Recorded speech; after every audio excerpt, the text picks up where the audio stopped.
opponent won't rule out raising taxes, but I will, and the Congress will push me to raise taxes, and I'll say no, and they'll push, and I'll say no, and they'll push again, and I'll say to them, read my lips. Let me put that in context, because I was there during the negotiations.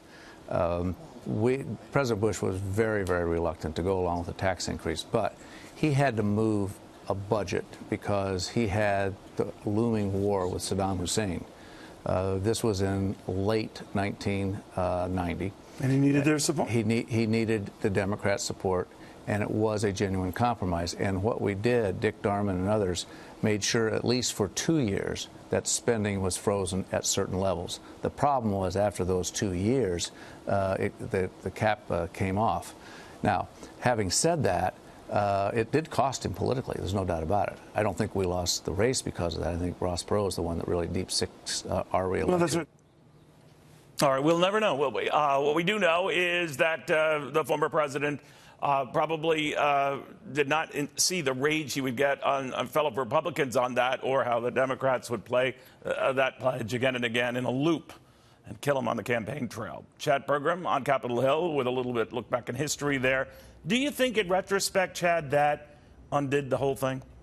Well, it's one of those things that is key to the Bush presidency. And you know, at the end of the week here, we're going to be dealing with funding the government. Seven of the 12 spending bills aren't complete. And I was thinking about, you know, these compromises, that compromise that President Bush entered into with the Democrats at that point on the precipice of the Gulf War. There was a short government shutdown over the weekend. I remember I was in college and I worked at a radio station in Cincinnati, and remember, you know, getting the reports in from the stations in Washington about what was going on.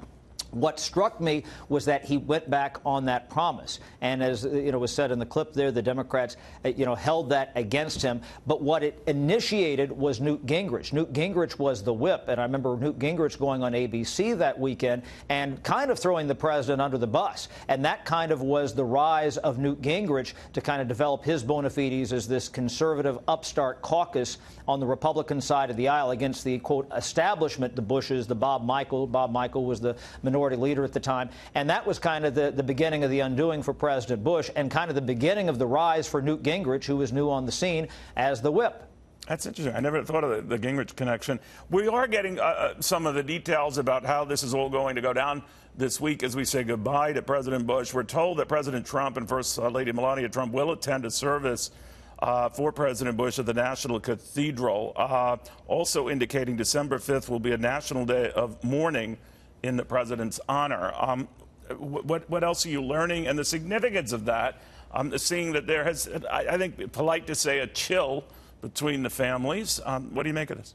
Well, what usually happens is there is a ceremony at the United States Capitol. What we usually do is we let former presidents lie in state in the Capitol Rotunda. The last time we did this for a president was Gerald Ford at the end of 2006 into early 2007, President Reagan in 2004. And I've just been told here in the past hour, this could be subject to change, but we expect this to start maybe as early as Monday night and go through Wednesday in the Capitol Rotunda.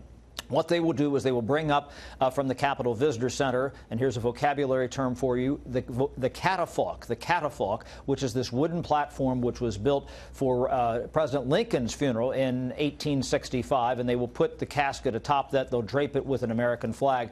Now, we've had two persons lie in state since Presidents Reagan and Presidents Ford, John McCain at the end of this past summer, and Daniel Inouye, the late senator from Hawaii, in December 2012. I should note as a footnote that Richard Nixon, when he died in 1994, he did not lie in state, which is contrary to typical protocol.